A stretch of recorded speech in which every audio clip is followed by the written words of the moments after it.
Hi and welcome to Hour of Devastation. We're a brand new weekly Magic Gathering podcast. We'll be talking all things magic. I'm your host, Joe Lowdon, and with me is... I'm Neal. And today we are going to talk about several things. So first of all, we're going to talk about what we're playing in Standard and Modern. We're going to have a card of the week. We're going to talk a little bit of Masters 25, because that's very exciting. And then we have a little feature which we're going to call What the Deck, which we will pick sort of, let's say, interesting decks that we've spotted online, and we're going to have a talk about them. Sweet. So, should we begin with a cracker pack? Sounds good to me. So this week I thought, since it's our first show, we are Hour of Devastation. Let's go for an Hour of Devastation pack. So cracker pack is simple. I'm going to go through each of the cards one by one, and then we're going to decide, out of these packs, if we were playing in draft, which one we would pick first. You're going to have to sort of guide me through this, because I didn't draft a lot of Hour. Okay. So my choices on picks might be completely off. Okay. So I enjoyed Hour of Devastation draft a lot. I wasn't particularly too hot on Armankhet, and then I think Hour of Devastation really improved on the format. I managed to draft that quite a bit. Drafted some quite degenerate decks. So let's see what happens this time. Cool. Open it up. So first up, we have a Firebrand Archer. That is a 1 and a red for a 2/1 human archer. Whenever you cast a non-creature spell, Firebrand Archer deals 1 damage to each opponent. It's a I'm taking pretty... it so far. Yeah, it's decent. Mm-hmm. After that, we have Kenra Eternal. That is a 1 and a black. It's a 2/2 for a zombie jackal warrior with Afflict 1. Afflict was, whenever this creature becomes blocked, defending player loses 1 life. Mm-hmm. Would you pick that over the archer? I like doing nonsense, so I'm inclined more to go for the archer. Yeah. And then drafting a horrendous amount of spells. Yeah, I'm with you on that one. I think the archer's still a pick there. Sweet. So next we have Beneath the Sands. That is 2 and a green for a sorcery, which is search your library for a basic land card, put it on the battlefield tapped, and then shuffle your library. But it also has cycling too. I don't mind that card. It's fine. I've played it in several draft decks. Mm-hmm. Like, sometimes you need more land. If you don't, it's a cycler. Cycling is a great mechanic. Yeah. I wouldn't first pick it, but I've definitely played it. Was there a ramp deck in that format? There were like sort of ramp decks. There were some nice sort of big green creatures, like Sifter Worm was the spicy one, I guess. Yeah, sure. It was pretty good. So yeah, I would definitely play it, but I'm not first picking that. Yep.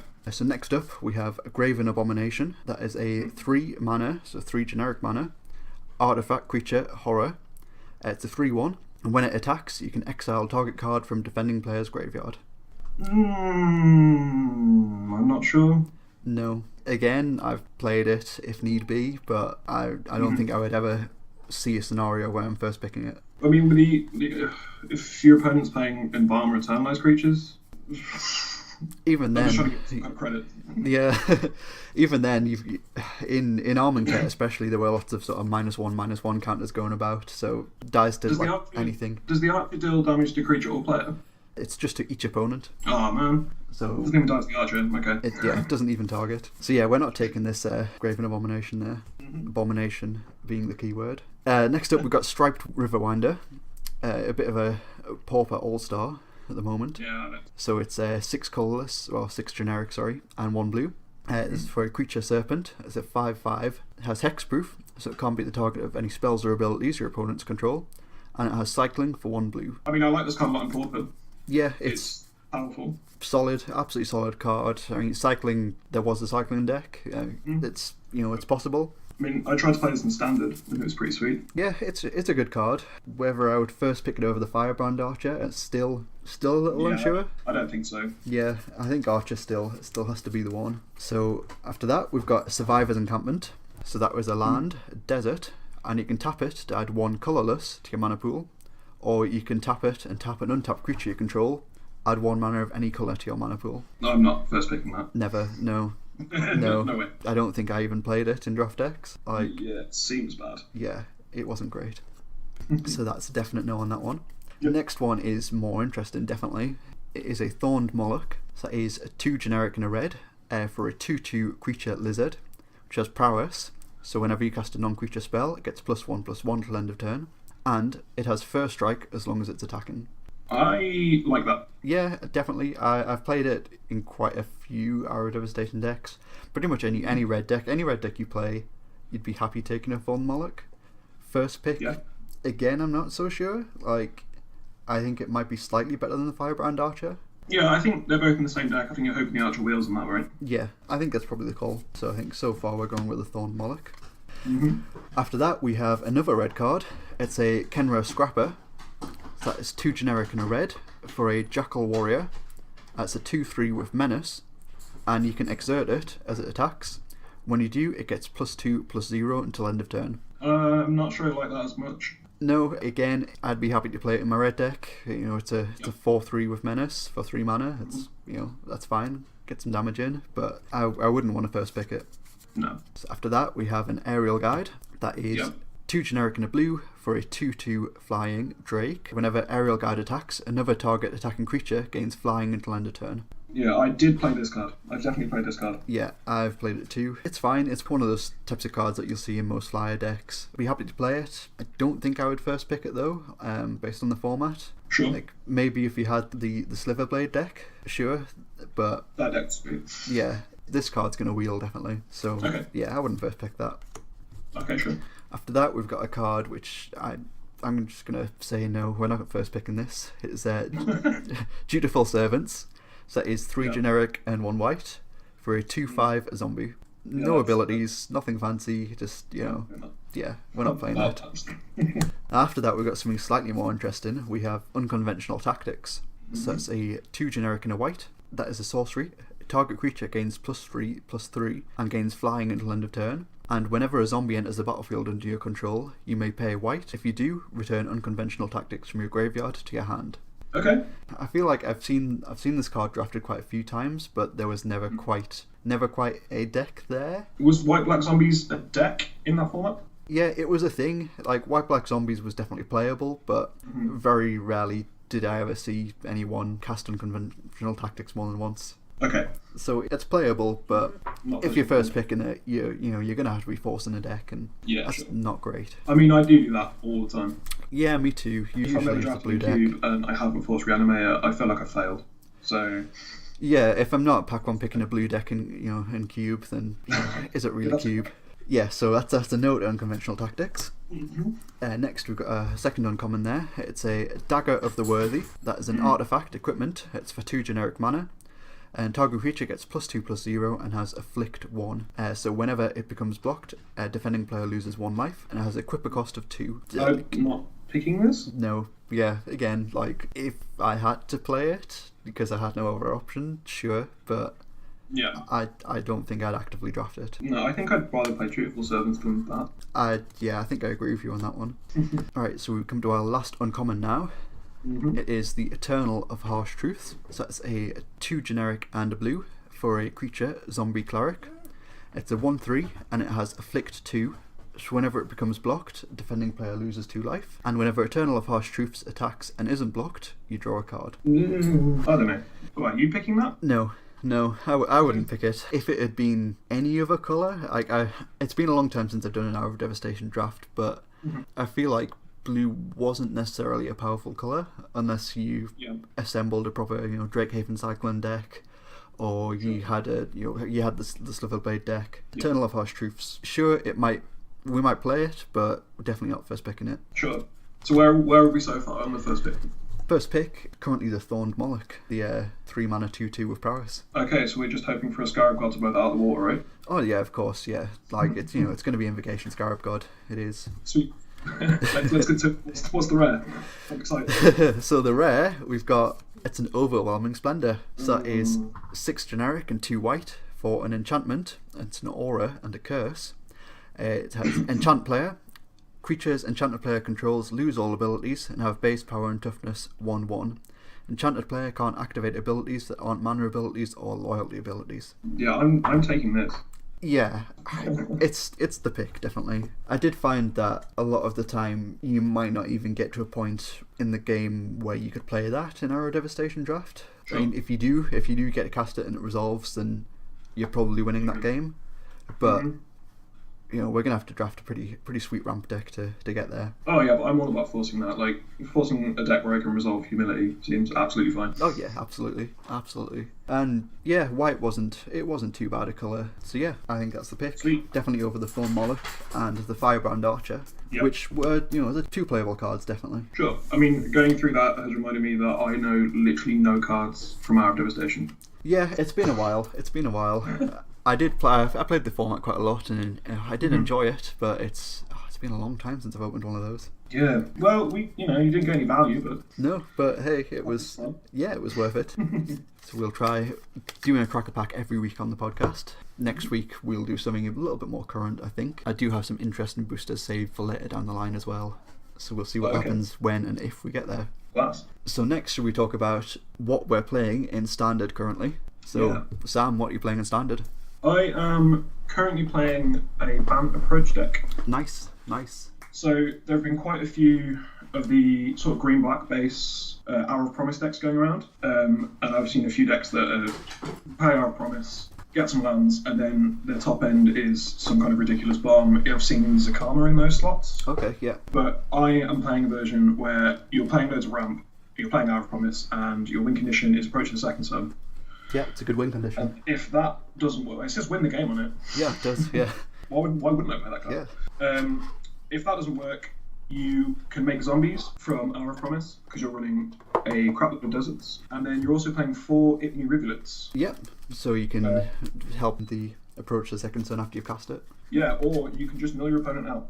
Yeah, that works too. I've done that a lot. Nice. It has been sweet. I've had a lot of people get very annoyed that I've done that. Yeah. I'm just trying to find a vague list because there've been a few versions, but so some of the sweet cards. So your interaction is Baffling End, Cast Out, and Ixalan's Binding. Yeah. You can play some Essence Scatters, and then Fumigates and Settle Wreckage. Yeah. And then it's playing Thaumatic Compass, Okay, which interesting. is honestly really good because it looks really bad. Yeah.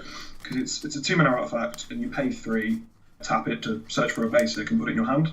End of turn, if you have 7 or more lands, you flip it into what is essentially Maze of Ith, Yeah. which is really sweet. Yeah, I play definitely. this deck online quite a lot, Yeah. and it's difficult to beat the red decks. Yeah. Honestly, because I you're can quite slow, and if they have, one of their card draws, they can just run you out of the game really, really quickly. Yeah, definitely. Your main win condition is resolving 2 7-mana sorceries, so it can be difficult. It can be, but if you've got the tools, you get there. I mean, in the sideboard, you bring in 4 Regal Caracals, Yeah. which is just a great card. I've done 4-1 and 3-2 in quite a few competitive leagues online, Cool. and it's been pretty sweet. Nice. Good. Yeah, it feels really good against the blue-black decks as well. Yeah. Though it is a bit dodgy trying to mill them out when they have 3 copies of Scarab God in their deck. Yeah, I can imagine. Yeah, you got Put good cards in the graveyard. But value. Scarab God is it's a force to be reckoned with, definitely. yeah, absolutely. I think best card in Standard, right?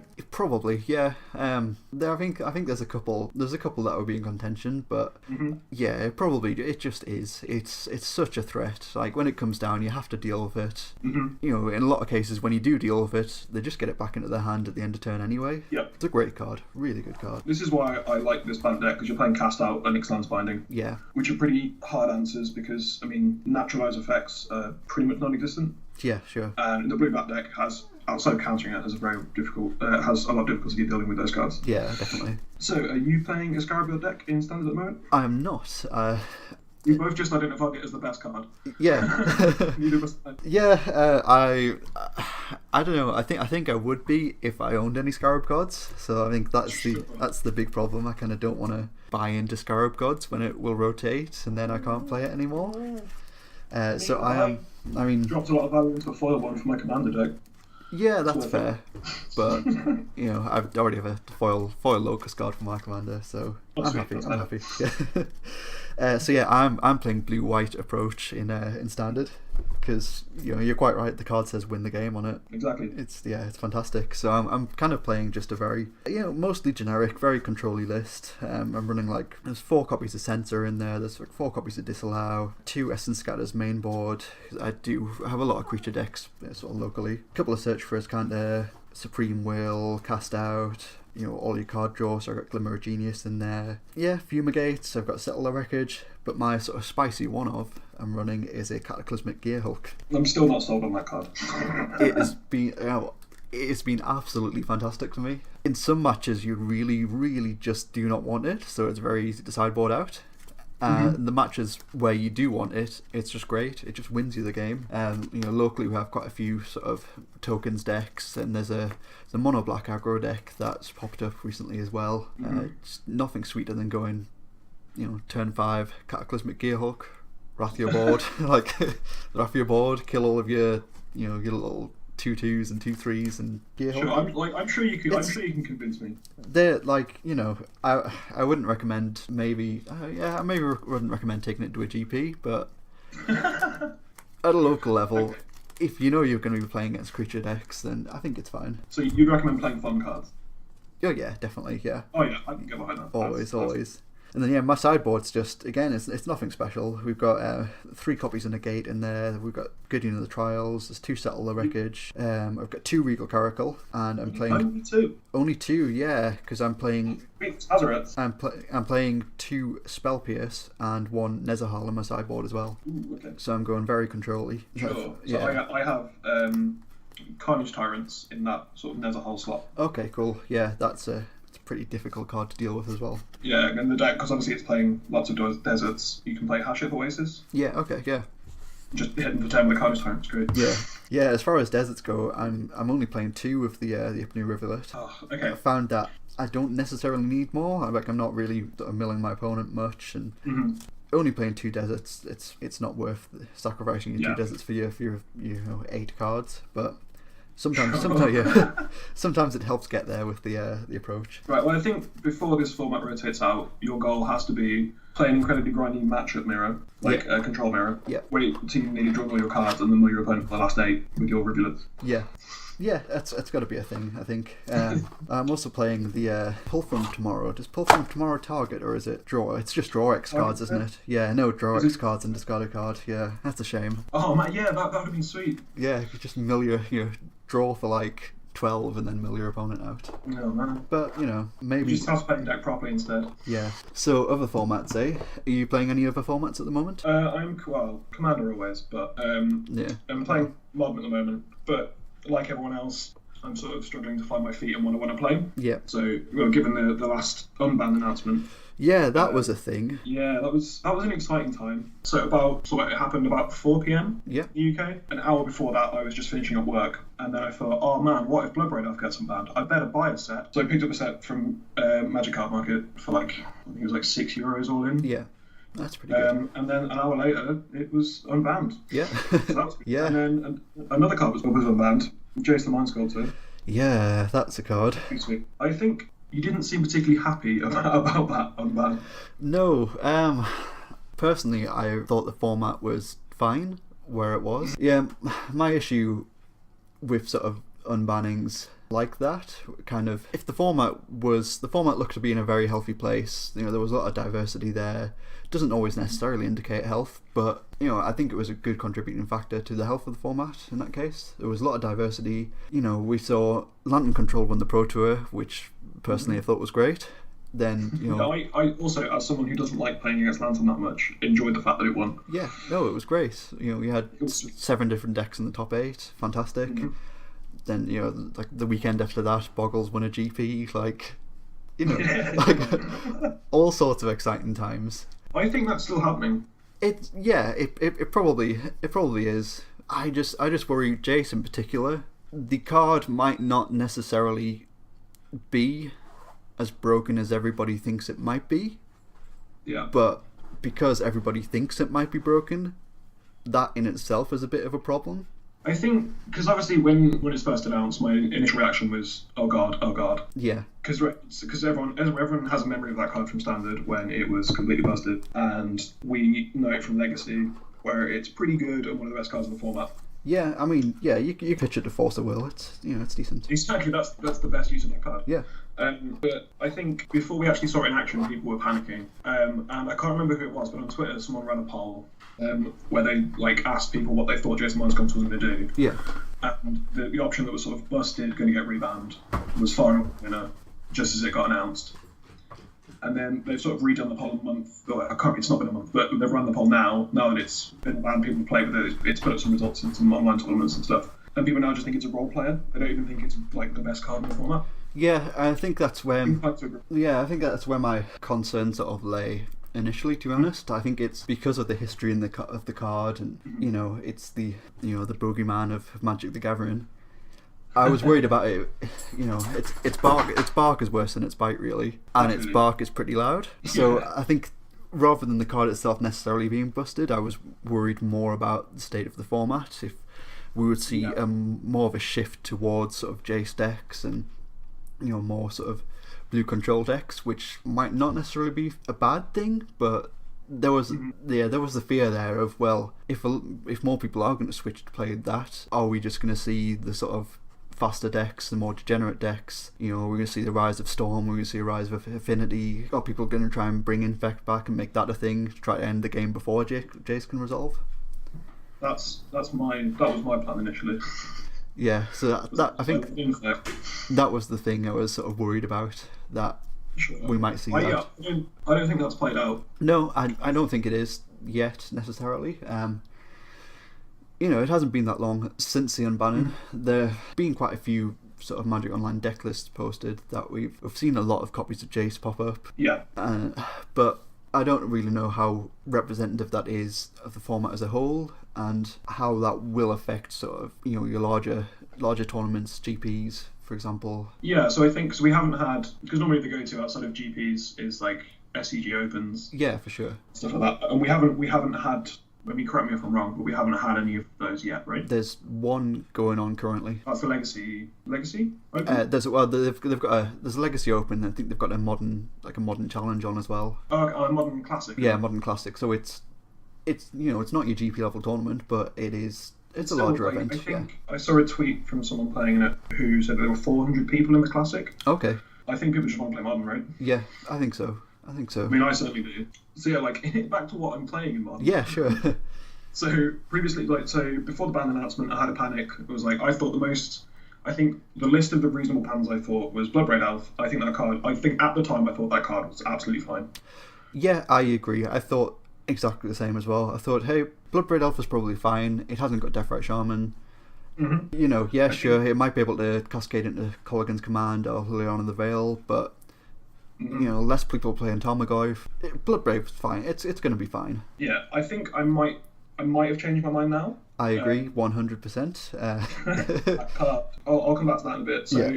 So before the unbans, I was playing Green-White Value Town. Okay, yeah. So Noble Hierarchs, collect companies, and then you go into Courser Crucifix, Knight of the Reliquary, loads of value cards, right? Yeah. So when you hit them off collect company, they're really, really good. And then it was playing Azusa, Lost but Seeking, and Ramunap Excavator. Yeah. And 4 copies of Ghost Quarter, which is sweet. So you just Ghost Quarter your opponent out of the game. Yeah, and then with a 12/12 Knight of the Reliquary, and it's really sweet. So I was playing that, and it was really good. And I thought, with the unbans, maybe this deck gets worse. I don't think this deck beats Jace. I think Bloodbraid Elf will be a problem. So after my pre-announcement panic of, oh my god, what if it's Bloodbraid? My post-unban announcement was, oh my god, I need to play Jace. So then I aggressively traded for some Jaces. Yeah. Picked up 3 of them, and just sort of jammed them into the Value Town deck. Yeah, sure. Which I feel like I've seen quite a lot of. Like, people will just play, XYZ deck, but now it runs 3 or 4 copies of Jace the Mind Sculptor as well. Yeah, right. Yeah. Even if you weren't playing blue, it feels, it's not as powerful, but it feels like the Treasure Cruise effect. Yeah, for sure. Yeah. Deck. Whereas I'm playing this burn deck, but this card's great, so I'm going to make concessions and just jam this card in my deck. Yeah. And that's kind of how I felt. And I'm not sure if it's good. But I've tinkered with it a bit, and I mean, the deck's called Value Town. What's more value than Jace the Mind Sculptor? Yeah, exactly. Yeah, brainstorm every turn. Sure. Exactly. It sets up your collector companies, so you get to put good cards in your hand back. You get to collect a company into them from the top of your deck, which feels really good. The combo with Courser Crucifix is great. Yeah. So you get lands back on top and play them, gain life. I'm not sure. I haven't played much with it yet. Yeah. Because our FNM was cancelled because of horrible weather. So I haven't actually played it that much in paper. I've just sort of been goldfishing it. Yeah. But it feels sweet. But then I've seen a deck that I might try out. So I've played sort of the Countless Company deck for a while. Yeah. Before that, and there's sort of just a hard banned version. So you're playing the Devoted Druid Vizier of Remedies combo. spell quellers, there's a meddling mage, and then you're playing. So it's Call of Calling Collector Company, and the Jace the Mind Sculptor. Yeah. Because I'm not sure where Jace sits, because people were sort of, I want to jam this into my control deck, I want to play Blue Eye with Jace. That felt like the obvious home. But I think using it to dig for a combo deck, like to dig for like a 2-card combo like Devoted Druid and Vizier Remedies feels pretty powerful. Yeah, definitely. That sounds decent, definitely.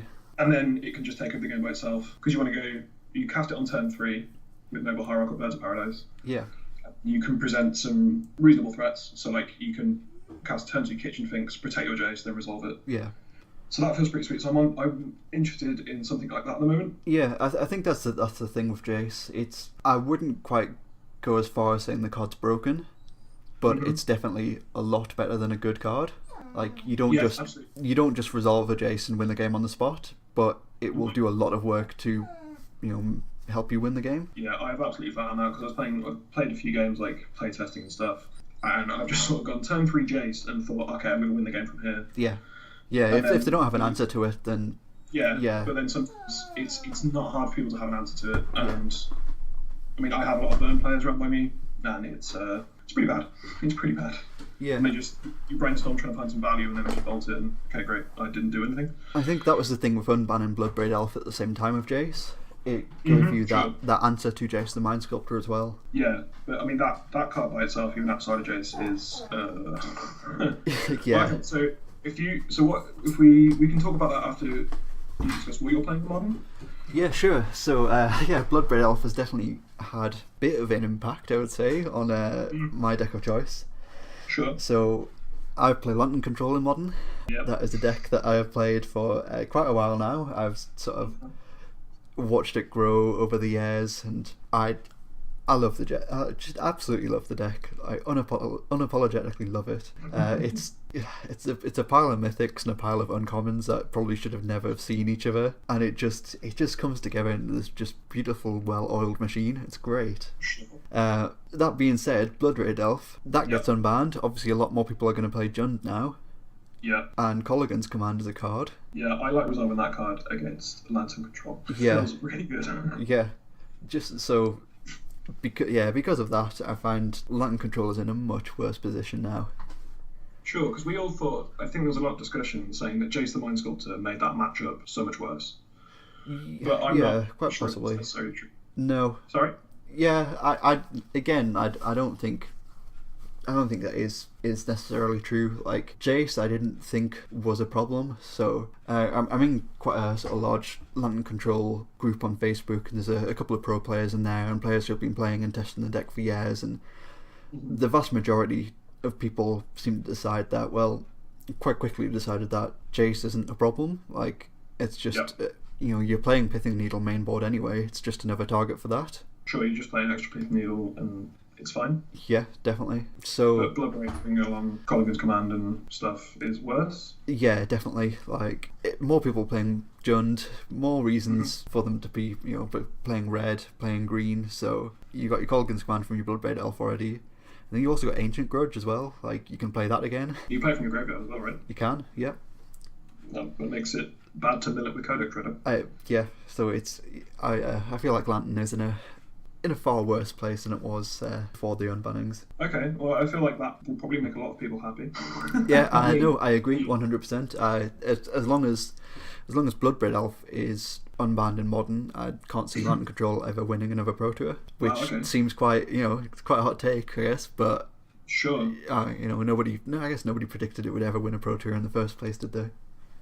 I don't know. I didn't. I honestly didn't see it coming. But I think the field of the Pro Tour had a lot to do with it.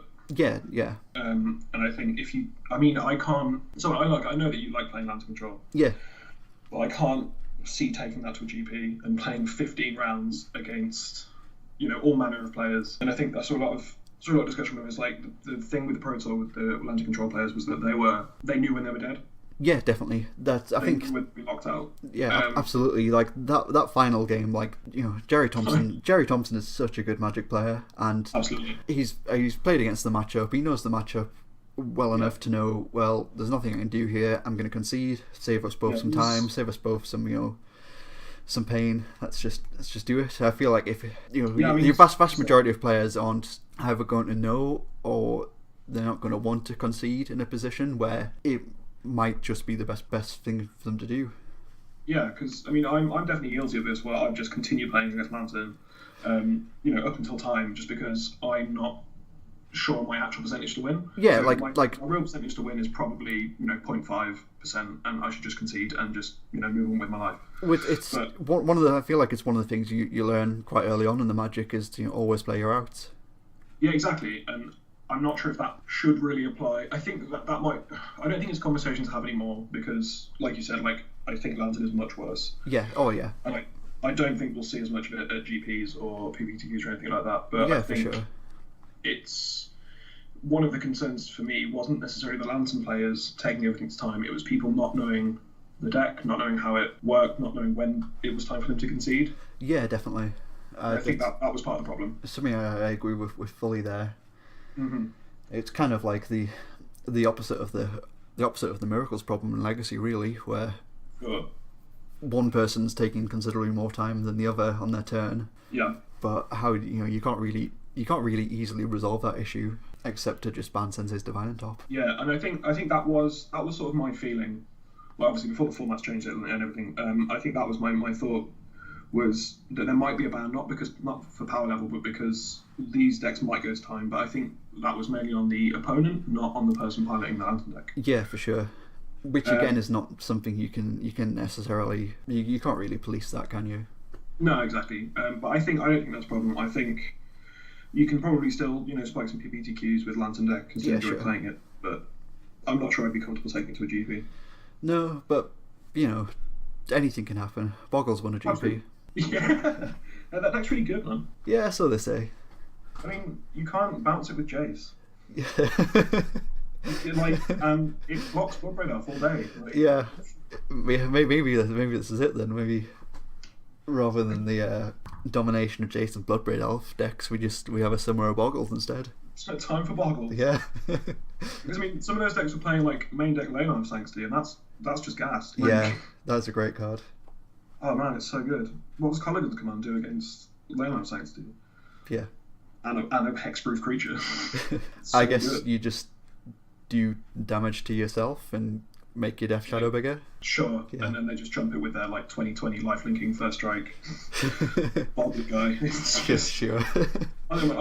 I think it's sort of a joke that what a GP and whatever. I think that deck's good. I think it's boring as hell. No, definitely. I would never play that deck, but yeah, it's. Yeah, I'm with you on that one. It's not like I've played some linear decks in my time. Like I played Tron. I played Mono Green Tron a lot and Green Red Tron a lot. Yeah. But I can't see myself ever playing Boggles. That's for someone else to do. If someone wants to sit for 50 rounds of GP putting enchantments on a 1/1, then they can do that. But yeah, it's sure. not for me. I agree fully. So with that, speaking of interesting cards, should we move on to our card of the week? That was a sweet segue. Thank you. That was so good. So, do you want to go first? Yeah.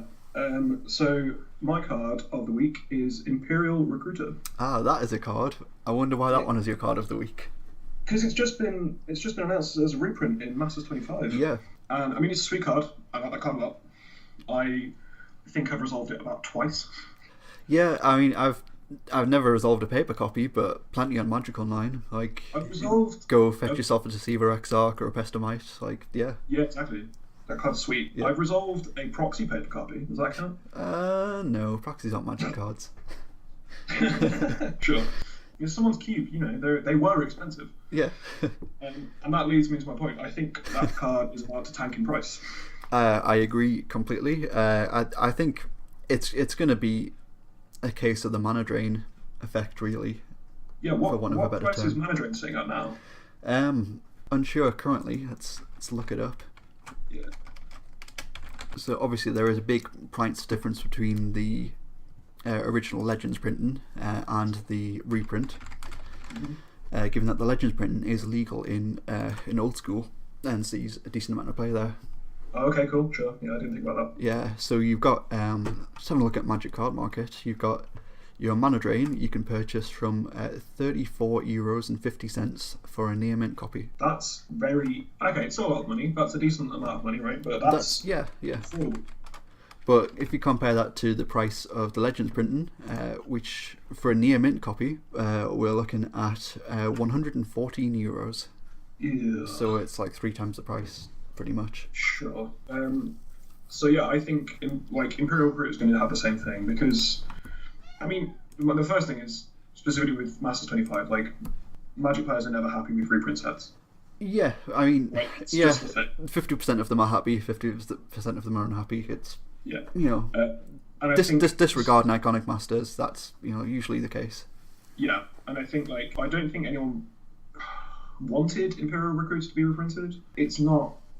This is the thing. So like the prices of Magic cards are normally either dictated by high demand or a low supply. Yeah. And the low supply means that it's incredibly expensive. But if it ever gets reprinted, that card just crashes because no one actually wants to pick up a copy. Yeah, for sure. And Imperial Recruiter is a card that sees. I think I've seen it. So I played it in Cube, right? Yeah. We've all played it in Cube because it's actually sweet. Yeah. But I think I've played. So I don't play Legacy anymore. Yeah. I used to play quite a bit of Legacy, and I played a few events. So I think in my life, I probably played about 150 matches of Legacy. Yeah. And I saw that card in play twice. Yeah, I've seen. I think I've seen one playing against me once, maybe. Sure. And that was in a Legacy deck. I don't remember what now. I think it was some sort of like silly food chain style deck. Like Yes, I think decks that play that. So you've got the Painter Servant, which no longer plays that. right. Yeah. So yeah, the Painter Servant deck sort of took a bit of a hit since obviously Top was banned and yeah, sure. various sort of changes in the meta game. Painter Servant tends to be sort of a bit of a mono blue build now. Oh, really? Yeah. So I have not paid attention to Legacy decks since I got rid of my decks. It's one of those decks that it seemed to have fallen out of favour quite a lot, but the lists that I have seen have been sort of very blue heavy or mono blue, or a lot of them just haven't been running Imperial Recruiter.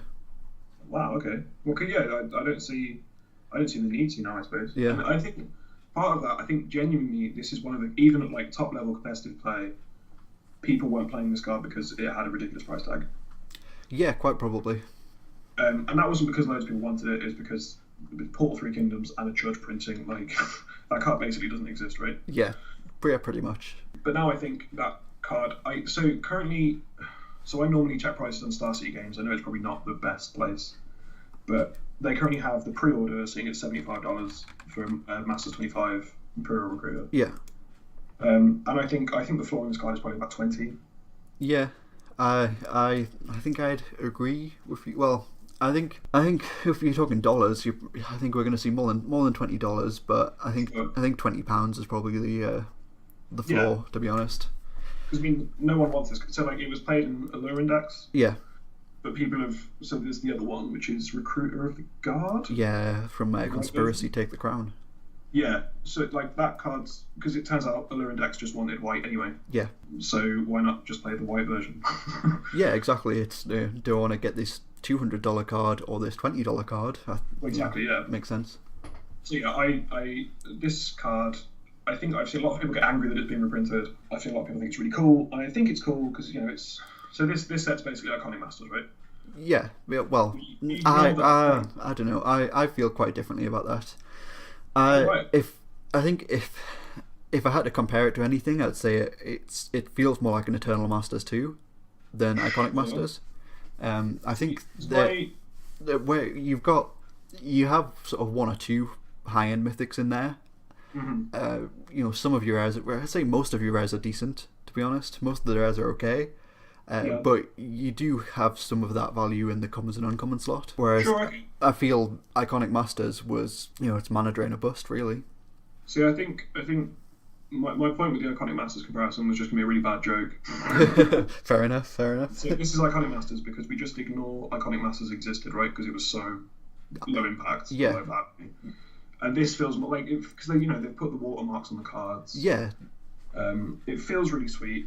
I mean, we'll get into it a bit later, but it feels sweet. It feels more iconic than Iconic Masters did. Yeah, exactly, which I feel was the problem with Iconic Masters. Mm-hmm. So, iconic apparently means something completely different in Magic terms than 99% of Magic players thought it meant. Yeah, right. Like, So, I mean, Mandarin, sure. Like there were some decent reprints in there. Like I for one was very happy for Mishra's Bauble, although Oh, absolutely, you know yeah, that it's card. a bit of a niche card even then. Like But I mean, which again that's something that is reflected in the price. Like the fact that was Yeah. a $30-40 uncommon was reprinted at uncommon and now it's about $4. Like Yeah, it's great. I own some now. yeah, same. I own a foil one. Like you know, Ooh, yeah, must be nice. yeah. it's about So- $8 of value there. Okay, well, it would have been nice a pre-reprint, right? Yeah, oh yeah, for sure, for sure. So, does your card of the week have anything to do with Masters 25? Yes and no. Okay. So yes, because it's a card that should have been in the set, and no, Okay. because it's a card that is not in the set. So my card of the week is Grim Tutor. Okay. So that is a card that has only ever seen one printing before, and that was in Starter 1999. It currently commands about a $250 price tag. Correct. I've just seen it on Starseed Games. Yeah. That is the price they have. It's quite an expensive card.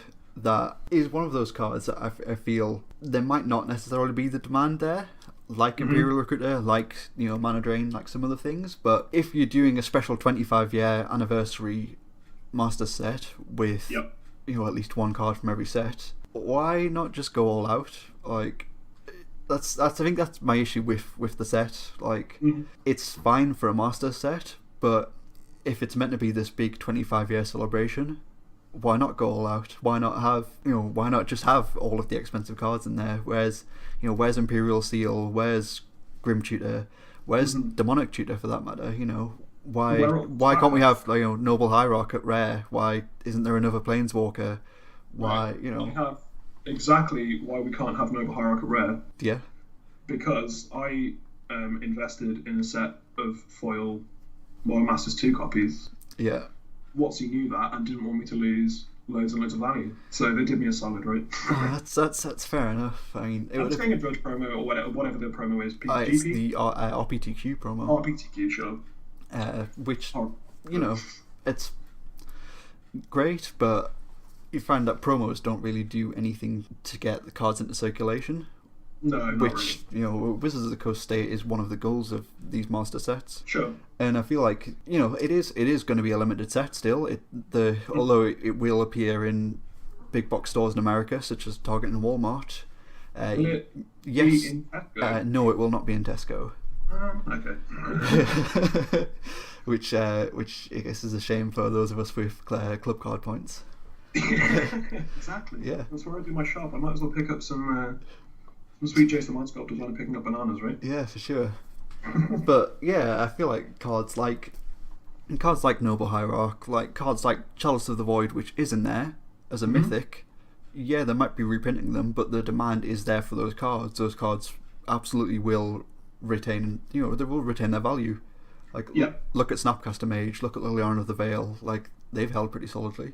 Look at the Zendikar fetch lands reprinted at rare. Yeah, they're still like they moved, right? They moved down slightly, yeah, very slightly. They're still whole price. Yeah. I mean, so Grim Tutor. I have a small story about a Grim Tutor. Yeah. So I was playing at an F&M in Bristol a few years ago, and this person came up to me and said, "Oh, do you want to do any trades?" And I was like, "Yeah, sure." So they had me like a deck box, like an Ultra Pro deck box, just full of cards, and I was like, "Okay, they don't have much. That's fine." I just looked through them. I can't remember what the current standard set was, but they had a lot of rares, stuff from that set. And then they were like, "Oh, I've got these old cards as well." So I was like, "Okay, sure." Nothing of particular interest. Like $2 cards, $3 cards. Yeah, sure. I got to the back and was like, this one I recognise this one. And I was like, oh, I might be interested in this card. Let me just look at the price on it. Turns out that card was Grim Tutor, and I was like, that's at the time it was like $200. Yeah. So in this box where all the rest of the cards amount to probably about $80, they just have this one Grim Tutor sitting at the back with worth $200. And I was like, you might want to put that in a sleeve. Yeah. And then you might want to sell it because you can probably just buy a new standard deck. Right? That's the thing with cards like that. Like, yes, the demand may be small, but there needs to be a way to increase supply outside of reprinting them in something like the Masterpiece series. which again it just doesn't do its job of getting the cards into players' hands. No, it doesn't. That's true. And I think the big difference with reprinting in a Master set as opposed to reprinting in Standard or, for example, Conspiracy, is it's the price of the packs. Like, if we look at something like Berserk, for example, which Berserk was unsure. I want to say it was about $100 before it was reprinted. Yeah, it was about $100 before it was reprinted in Conspiracy Take the Crown, and then it was reprinted in a large reprint set. Yep. And the price absolutely plummeted. Except those packs were, MSRP is $3.99. Yeah. When you're paying, an MSRP of $9.99 on a booster pack. Yeah. The bottom on those cards is going to be a lot higher. Absolutely. But I mean, I think specifically Grim Trio, like, I think part of the reason might be it's just bad. It's very niche. Yeah, I mean, like, it will be like, yeah, I can see a lot of Commander decks wanting it. Sure. And as I want one for Legacy, like that's pretty much the only reason. Like, I want one as a one-of to go in Ad Nauseam Tendrils. Oh, is that a thing? Yeah, some decks have been playing it as a one-of. Oh wow, okay. Is that just to show that they have $250 cards? Maybe. No, it's kind of like is it better than Dark Petition? Is it not? Okay. One of those things. And I think I'd like to see it reprinted, so I don't have to pay $250 to find out whether or not it's better than Dark Petition. Okay, sure, yeah, that's reasonable. Yeah. I didn't actually know it was seeing any kind of play. Yeah, that's like outside of Commander, Ad Nauseam Tendrils, it runs it as a one-of, and it's quite an expensive one-of as a non-reserve list card. Sure, because it's better than Diabolic Tutor, sure. yeah, exactly. Better than Diabolic Tutor. In some cases, better than Dark Petition. In others, not quite. Yeah. Okay. I can get into that. So, do you want to talk about what is in Masters 25? Yeah, there is quite a lot in Masters 25. I might bring up a list of cards. So I've got it loaded. Fantastic. So I'm quite looking forward to drafting it. I'll say that definitely. Absolutely. I think Mono Black looks fantastic.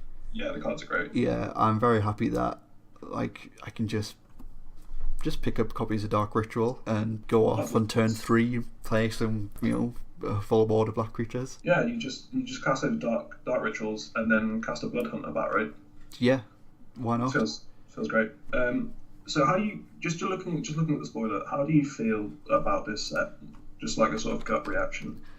Yeah, pretty much what I said before. Like, I think it's a perfectly acceptable Master set. I think. Yeah. To me, it feels like it's Eternal Masters 2. Yeah. But considering it's meant to be this special 25th anniversary, 25 years of Magic set, yes, they've got the nice thing of the watermarks. Yes, they've got some iconic cards from the history of the game, but I feel like they could have done so much better. You mean you don't like Baloth Null? Not particularly. I mean, I like it better than that whatever that tree's called from Innistrad. Tree of Redemption? Yeah, I think it's Tree of Redemption, there's Tree of Perdition. One of the two. Tree of Redemption. Yeah, that card. Yeah, it's Redemption. Jesus, that card. Yeah, that card, eh? Even if I'm drafting, I'm gonna feel bad opening that card. Yeah, exactly, and that's what I sort of feel. Really, like if you are gonna go all in and make this a celebration of the 25 years of Magic, you're picking cards, at least one card from every set that I think initially they'd said they were going to represent the set or represent the feel of the set. Mm-hmm. Like, where's Snapcaster Mage? Where's Liliana of the Veil? Like, at the very least, where's Laboratory Maniac? Sure, you've put Doomsday in there, so why not get Lab Maniac as well? So once in a blue moon, somebody will be able to combo off and win. And a Git Probe and exactly. Yeah, Gitaxian Probe. Where's that? It's like, how much is a foil Gitaxian Probe? It'd be nice to have a new print of that. Exactly. Like, I think the thing with the set, so like what they wanted to do was when you open a pack, they say that they never address the secondary market, right? Yeah. Legally, they're not allowed to acknowledge it. Yeah. But they do because. Yeah, because you can't not. Yeah. There's some expensive cards in the set. For sure. But I think the point of open packs is one, either you open like a card that's worth X amount of dollars more than you pay for the pack. Yeah. Card that makes you feel nostalgic for Magic, so you've got like Armageddon, right? Yeah. Or you open a card that's actually good in an actual limited deck. Yeah, for sure. So like, if I open Jace the Mind Sculptor, sweet, I've made some money. If I open Armageddon, sweet, Armageddon's a great card from Magic's past. Yeah. Like, if I open, I'm just trying to look through the spoiler, like... Triskaidekaphobia is the one for me. It's, you know... So, yeah. Yeah, if I open that, I'm going all in on that. Like, I had a load of fun drafting that during Shadows of Innistrad. Yeah, it feels really bad, like, 2 years later, paying £10 a pack to open one, as opposed to paying, like, £3 a pack to open one. That feels bad, but, you know, I'm playing that deck. But you get to have fun. Or, like, you know, if you open a Luminarch Ascension... Yeah, sure. This card is actually great. I want to play this card. Yeah. You open a pack and your mythic, not even your mythic rare, is Tree of Redemption. Yeah. Well, it could have been Snapcaster Mage. Yeah. It could have been Lilian of the Veil. Yeah, exactly. It's just, I mean, this set is weird to me. I think it's really cool. Yeah. But yeah, I absolutely see your point. It's like great concept. Execution isn't necessarily great. Yeah, I mean, Ravenous Chupacabra. That, yeah. Like, which again, it fits that theme of cards which are good in a limited environment and also represent the set. Like, you know, you think Rivals of Ixalan and you think, oh hey, Ravenous Chupacabra. Yeah. So, I mean, you know, why couldn't they just do that for every set? Yeah, I mean, we have Colossal Dreadmaw as the Ixalan representative. Yeah. I've seen some comments about that card. Third reprinting in the last year. Yeah.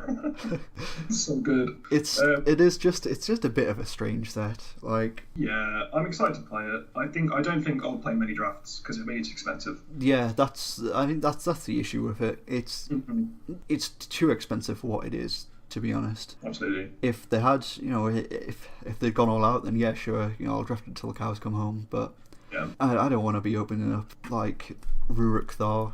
Like, are you sure? I mean, no, yeah. Like, if it comes down to taking a Rurik Thar or like a foil Niv Mizzet, then yeah, maybe I'll take the Rurik Thar. But okay, sure. You know, I'm not particularly thrilled with the set. Sure. I mean, there's a sweet cycling deck in here somewhere. Yeah, probably. Just looking through this board, like Twisted Abomination, like Unearth. I always forget that kind of cycling. Yeah. And like Horror of the Broken Lands, sweet Amonkhet stuff. Yeah, I didn't realise that was in this set. That's Yeah, that card's okay. There's like a Street Wraith. Like there's a sweet. I think they've also thought about the draft format. Yeah, I think so. I think they've tried to. I don't know. There's a couple of what appears to be archetypes in there, and Mono Black seems good. I'll give them that. I just want to draft from Willbenders. Yeah. William J. Bender. Like, I want to draft that card. But yeah, I mean, I guess we'll have to see. Like, the spoiler, I'm not going to just buy this set, right? I'm not going to run out and buy a box just to open it. No. You know, ask me the question a fortnight ago, then sure, I'll buy boxes all day long. But now I've seen what's in the set, like, no, it's just not there. Yeah, it's not. Well, we'll have to see how drafting feels, because drafting might save it. It might be like the best set you've ever drafted, and that redeems it somehow, but I doubt it. Yeah, I did an Eternal Masters draft yesterday. Okay. And we discussed this quite a lot in the play group there, and just the various master sets, and we sort of came to the conclusion that they're vastly superior to sort of drafting your regular standard decks as far as power level goes. Mm-hmm. But they're just not a cube as well. Like, it's really difficult to see sort of where the limited format lies, really. Yeah, because it feels like somewhere near a cube, but then they've had to put in awful magic cards, right? Yeah, definitely, yeah. So you get stuff like Coalition Relic, which is one of the best cards in Cube. Oh, it's great, yeah. And then like Mishra's Factory, like stuff like this, which is like great Cube cards. And then you have like Dragon's Eye Savants. There we go, sure.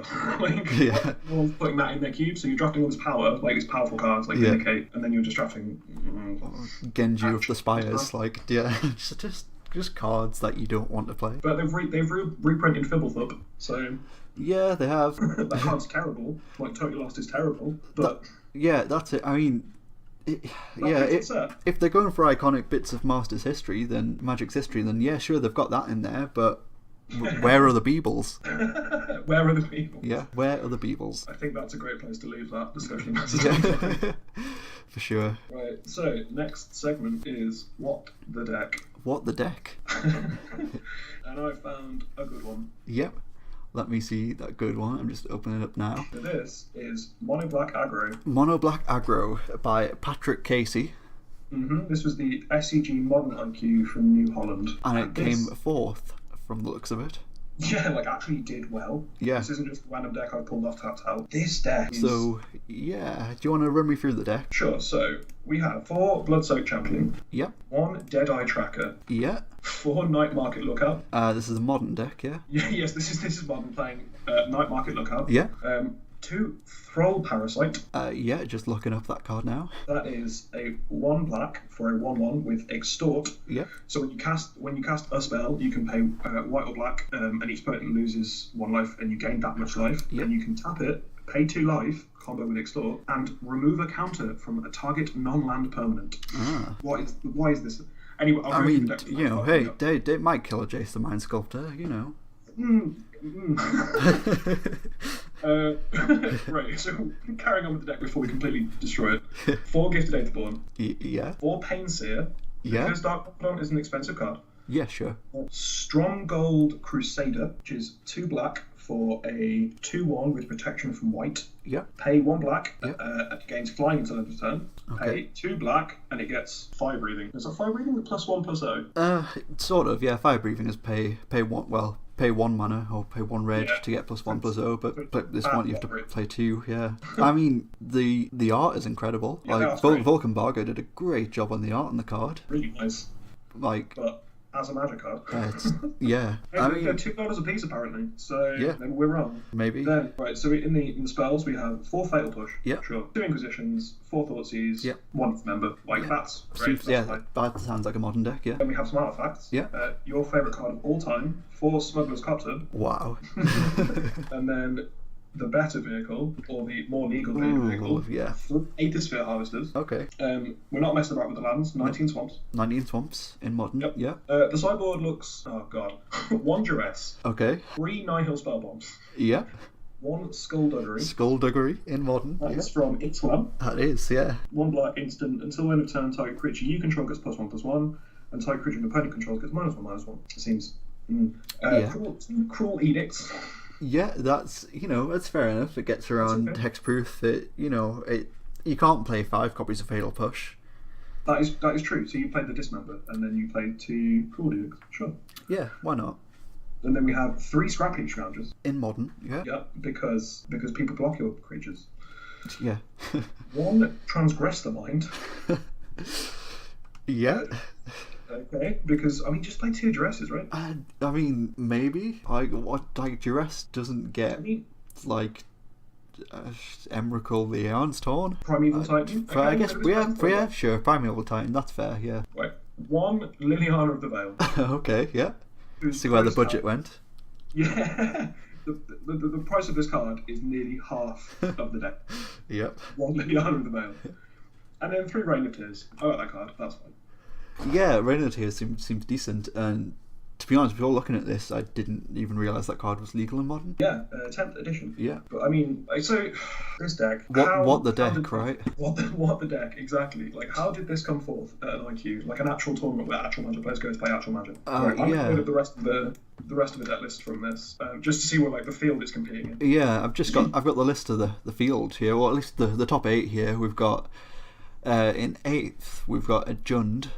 We've got Madcap Moon in 7th. We've got Affinity in 6th. And we've got Merfolk in 5th. So this deck was better than Merfolk, Madcap Moon, Jund, and Affinity. I disagree. Yeah. And then above that in the standings, we've got Traverse Shadow, 5 Colour Humans, and Jeskai Control, which is what you'd expect from any top 8 of a modern tournament. Then just this more back aggro. So I was looking through this because I've been mining data for deck lists for modern because I want to find something to play. Yeah. And I saw one back aggro. I was like, oh, that seems really exciting. That seems sweet. And I looked at this. It's like, what are you doing? What's happening? So this is a budget deck, right? Yeah, to say the least. Yeah. So you're playing. So the only reason I could possibly think you'd play Painseer over Dark Confidant is the budget. Yeah. Or you need to be priced into attacking with your aggro deck. You have to attack with it. You have to tap your Painseer. Yeah. Or wait, no. It's a combo with the vehicles. When it begins tap and tap, reveal the top card of your library and put that card into your hand, you lose life. Yeah, maybe. Yeah, but you tap it to crew a Smuggler's Copter. Yeah. And you draw a card, and then when it untaps in your upkeep, you reveal get another card. Yeah. I have no idea what this deck is doing. No, I mean, I assume it's just curving nicely into Smuggler's Copter and winning that way. So nice to one drop Smuggler's Copter, win the game. Yeah, for sure. I mean, it's playing 11 one-drops, so yeah, you play your Blood-Soaked Champion, and then you play a Smuggler's Copter the next turn, and then go digging for your Thought Teasers, maybe. I don't understand what the game plan is, though. No. So this was before the unbanning, or was this after the unbanning?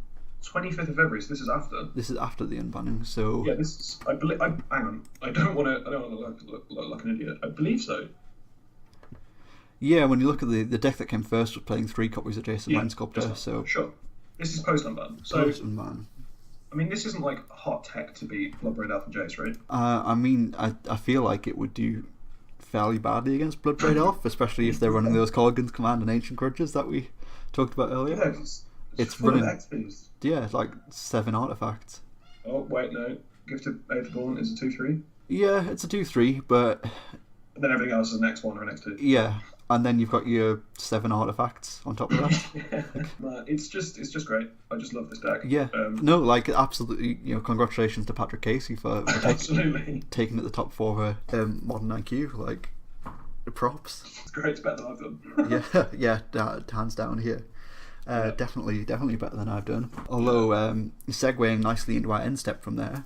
Oh, yeah. I do have a story about not quite an IQ, but a PPTQ. So, standard PPTQ the other week, playing Blue-White Approach, just the sort of deck that I talked about earlier.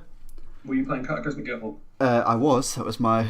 I was playing 61 cards in my main board, and that one was the Cataclysmic Gearhulk. That was to be honest, it didn't do a lot of work in the tournament, but okay. That's surprising. I got to write it on deck list and submit it, so I'm happy enough for that.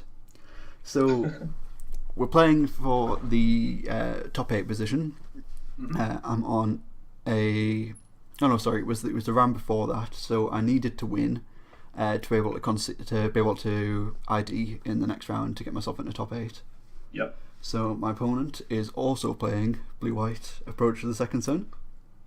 Which is an interesting matchup. Basically, it comes down to whoever casts the first approach wins, essentially. Because you're always going to be behind whoever casts it. Yep. So we're playing a good game. It's the I think it went all the way to the 3rd game. Building up board states, counting each other's spells. We're getting there. I cast my approach for the Second Sun, the first one of the game cast. So I'm like, great, okay. Now I just need to. I need to stall. I know he's probably got counter spells in his hand, but we need to see what happens. Yeah. So pass the turn. My opponent casts an approach to the Second Sun. Great. I'm like, okay. So we're fairly deep into that point in the game. We've got plenty of mana open. I still had 2 mana open negate in hand as well. So I thought, well, I can counter that if I need to, but. It's approach to the Second Sun 101. You let the first one resolve. The first one doesn't matter.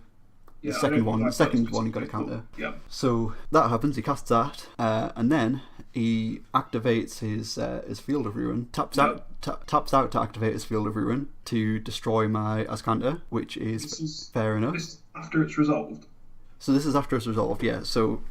Okay. Obviously, so I can't go digging for it next turn and then attempt to win the turn after that. So he taps out to activate his Field of Ruin and destroys my Azcanta land, which, it's fair enough. It's a good tactic. It means I can't dig. I haven't got an Hypno-Rivulet out because I'm only playing 2 of them. So I'm like, alright, okay, sure, it resolves.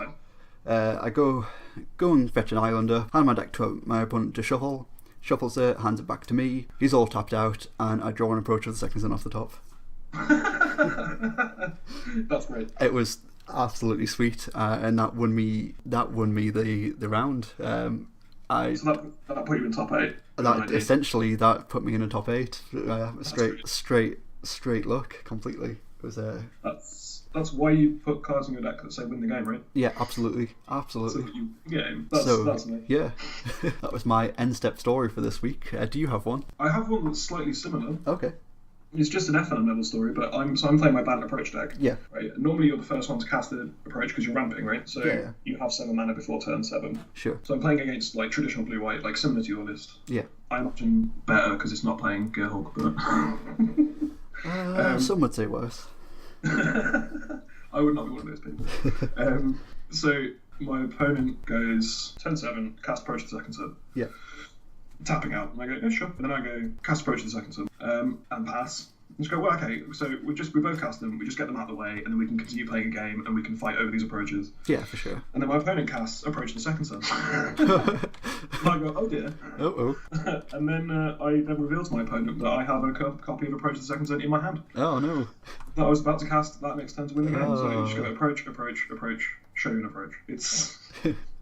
It's a great mirror match which requires a lot of skill and a lot of thought because you just jam a card on the table. Yeah, I think it's fast becoming one of my favourite standard decks of all time, I think. Yeah, I think, so my version, I haven't played a lot with the blue-white control sort of version. Yeah. But the version I'm playing, like, it's the most fun I've had in standard for, like, I think since Jeskai Black was in standard. Okay, yeah. Which is quite some time now. Because I love Jace Finch Prodigy. I think that's great. Yeah. But yeah, this is the most fun I've had in standard because there's so many decisions and there's so much interaction. It's great, and you don't give your Scarab God opponent Scarab God targets. Yeah, sure. Yeah, absolutely. That's one of the advantages of playing that deck in particular. You're playing very minimum amount of creatures. Mm-hmm. So yeah, you haven't got sort of nasty reanimation targets for your opponent's Scarab God. You get to play lots of counter spells if you want to, if that's your game, which I know is certainly mine. So it's a deck I'm having a lot of fun with. It's absolutely not mine, but that's fine. Yeah, I mean, I feel like the last couple of months of standard before the bannings weren't great. I mean, I was still playing approach at the time. It was okay. I was, it did its job, but you just couldn't beat Teemo energy. Yeah, and it was just boring. Like you go to a PPTQ and you just play against like a tune with Aether. Yeah. Like 6 times, and I'm sick of this card. Yeah, it was. Yeah, every round, your opponent goes, all right, Forest, Attune, go, and it's like, well, I know exactly how this is going to play out. Yeah, because I'm the kind of person that normally I finish tournament even if I'm like I'll finish it out because I enjoy playing Magic, right? I invest a lot of time and money on this game, so I want to play some Magic, but that period of standard I just dropped from so many events because I'm not sitting here just jamming this energy mirror or whatever over and over again because that's not fun for me. Yeah, for sure. Like I've come to PBTU to win it basically, and whereas normally with events I go to them because I enjoy playing Magic and I want to have fun. But that standard just was not inducive of fun. No, I agree fully on that. Oh god. But it's over now, and now we're having loads of fun in standard, and it's sweet. Yeah, and all it took were 7 cards banned in standard at the moment. I think that's fine. Yeah, it's they mistakes were made, and I fully think that they have corrected those mistakes. So yeah, it is what it is. Yeah, I think we're like a few months too late for this hot take, but quite possibly. But hey, maybe I think standard's great. Yeah, I agree. Standard is in a very good place at the moment. But yeah, maybe that's something we can talk about on a future episode, sort of your state of standard and your favourite standard formats or favourite standard decks throughout the years. Absolutely, that sounds great. That's a good idea. Yeah. Cool. So I guess that's all we've got for today. So initially the podcast is called Hour of Devastation because we want to present you with an hour of hopefully interesting discussion or talk or opinions on the state of Magic the Gathering. Currently we are... interrupt you, sorry. Yeah. We'll have to call it more than an hour of devastation. Yeah, maybe... I mean, we're looking at the approach of the second hour at the moment. That's good. Yeah. So yeah, I think given that we are meant to be an hour of devastation, the God Pharaoh has returned, so we shall call it a day.